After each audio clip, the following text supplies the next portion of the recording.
Right, so get comfy. We're going to dive right into Murder on the Marlow Belle. It's the third book in the Marlow Murder Club mysteries. I just finished it. Oh, nice. I have so many thoughts. Yeah, this one. I was hooked, like, right away from the first page. Yeah. I think what I love most about this series is how they just, they transport you to this, like, charming English village. Yes, you and me both.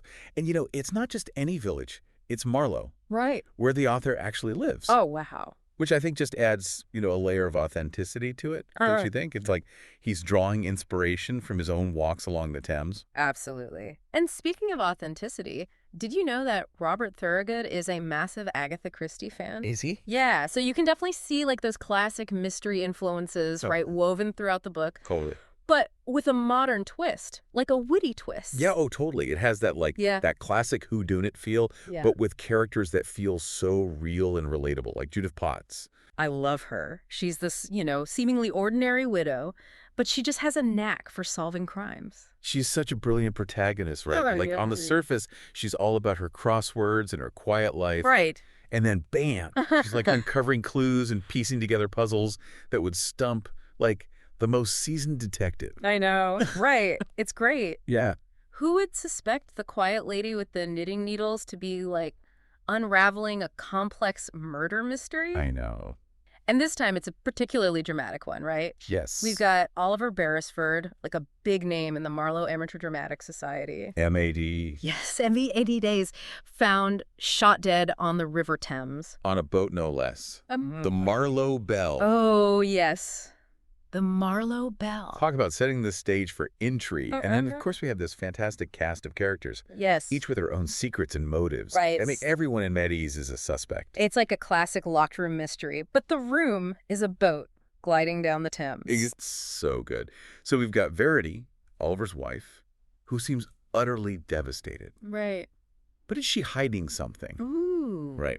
And then there's Lizzie Jenkins, a famous actress and Oliver's former student, who's just returned to Marlow after years away. Lizzie. She's an interesting one. I mean, she's got that whole Hollywood glamour thing going on. Yes. But there's definitely a hint of darkness there. Yes. Is she back to settle an old score? Ooh. We also can't forget Lance Goodman. Ooh, right. The mysterious owner of the Marlow Belle. Yes. He definitely knows more than he's letting on. And then the others, Duncan Wood. Yes. Oliver's childhood friend. Yeah. And Toby Vincent, the young aspiring actor. They both had their own kind of complicated relationships with Oliver. Right. I mean, the book does a brilliant job of making you suspect everyone. That's what keeps you turning those pages, right? Yes. Thorogood drops these little clues and these red herrings, making you question everything and everyone. Yeah. And then there are those mysterious notes. Oh, yes. The go to your cabinet at 6 p.m. notes. Yes. So creepy. Who's sending those? Exactly. And why? It just adds another layer of tension to the whole story. Yes. Yeah. And as Judith starts digging, she uncovers all sorts of secrets. Yeah.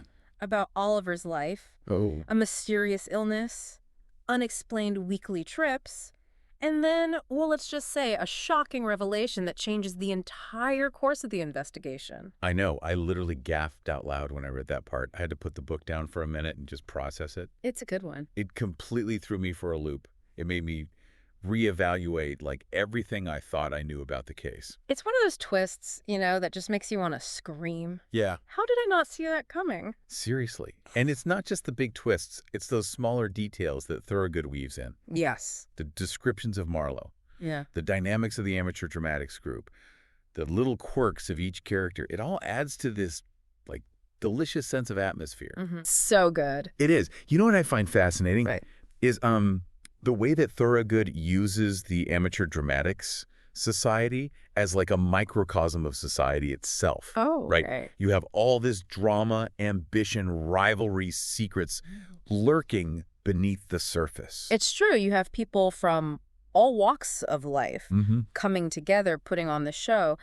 But, like, behind the curtain, so many hidden agendas and, like, simmering tensions. Exactly. It's the perfect breeding ground for suspicion and intrigue. Right. And it adds this, like, layer of metafiction to the whole mystery. Yes. You have these characters playing roles on stage, But they're also playing roles in their real lives. Yes, yeah. Right? Hiding their true selves behind these carefully constructed facades. Which makes it even harder for Judith to figure out who's being genuine and who's putting on an act. Exactly. Like, take Verity, for instance. Yeah. She's an actress herself.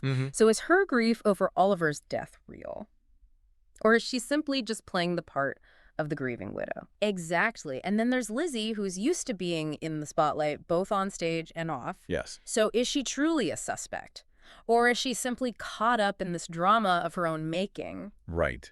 I love how those layers of deception keep you guessing. Yes. You mentioned earlier that Oliver had these unexplained weekly trips. Oh, yeah. Did we ever find out what those were about? Oh, yes. Okay. And let's just say those trips are a big part of the puzzle. Remember that vintage sports car Oliver had? The one he supposedly never drove? Yeah.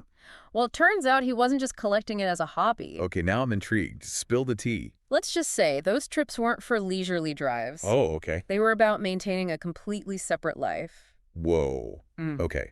I'm starting to see how those shocking revelations you mentioned come into play. Oliver was clearly a man of many secrets.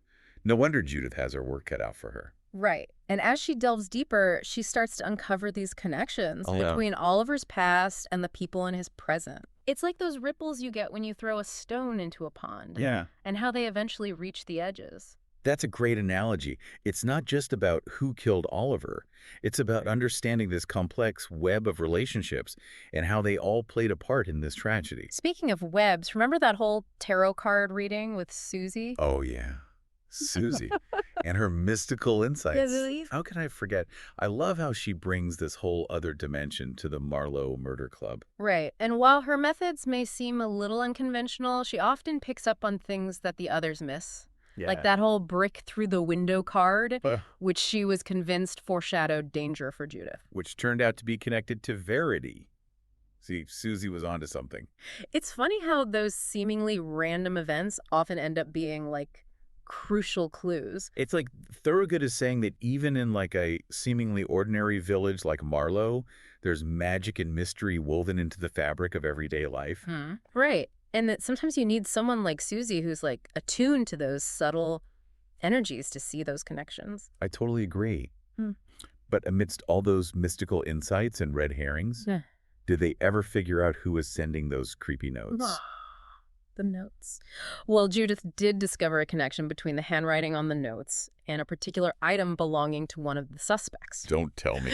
It was Lizzie's Hollywood autograph book. Okay, maybe not. But you have to admit, that would be a pretty cool twist. It would, wouldn't it? Yeah. But I'll let you discover the truth about the notes for yourself. Let's just say that every clue, every detail, every seemingly random event plays a part in unraveling this intricate mystery. You're killing me with the suspense. I need to know who did it.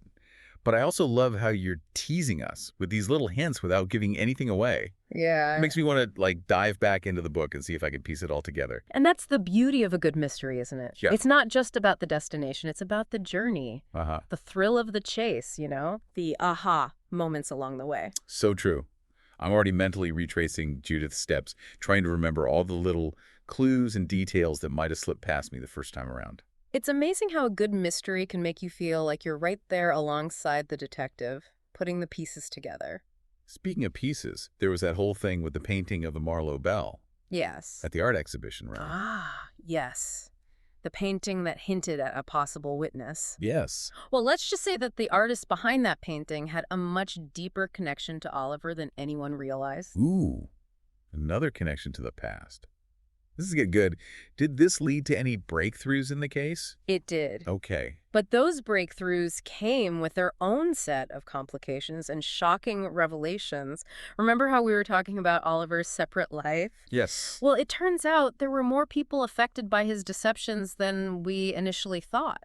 This just keeps getting more and more intriguing. It sounds like Oliver's, carefully constructed world was starting to crumble around him. But the question remains, who delivered the final blow? And that's the question that keeps you on the edge of your seat until the very last page.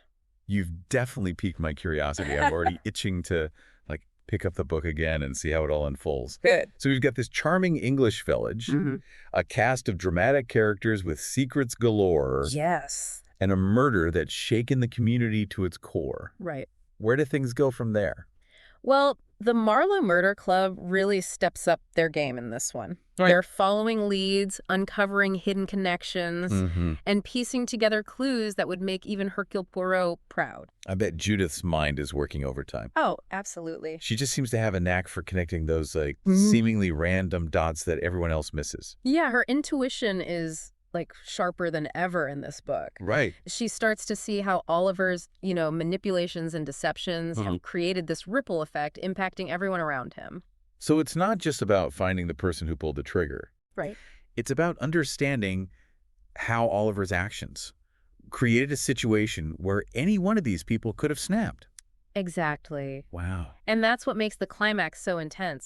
Remember how we talked about the opening night of the MADS play? Yes. Well, let's just say Judith has a dramatic realization during that performance. Wait, don't tell me she figures out who the killer is mid-play. She does. Oh my gosh. And it leads to this incredible scene where she confronts the killer. Yeah. In front of the entire audience. Whoa. Talk about a showstopper. Oh my gosh, that gives me chills. Right. But what about the other members of the Marlow Murder Club? Yeah. Are they involved in this confrontation too? Let's just say they each play a crucial role in bringing the truth to light. I like that. Becks with her sharp legal mind, Suzie with her intuitive insights, right, and even Sindhu with her unexpected connection to one of the suspects. Oh, wow. They're all part of this, incredible team effort. I love that. They all bring their unique strengths to the table, and it's their combined efforts that lead to justice being served. Exactly. It's a true testament to the power of friendship and collaboration, especially when faced with a seemingly impossible challenge.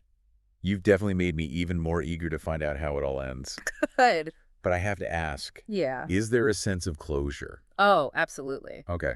Thorogood ties up all the loose ends in a satisfying way. Good. The killer's motive is revealed. The truth about Oliver's past is brought to light. Yeah. And the Marlow Murder Club gets their well-deserved moment of triumph. I can't wait to experience that for myself. Good. You've painted such a vivid picture of this book, and I'm already itching to, dive back in. Well, what are you waiting for? I'm not gonna go. Grab your copy of Murder on the Marlow Belle and join Judith and the gang on this thrilling adventure. Yes. Trust me, you won't be disappointed.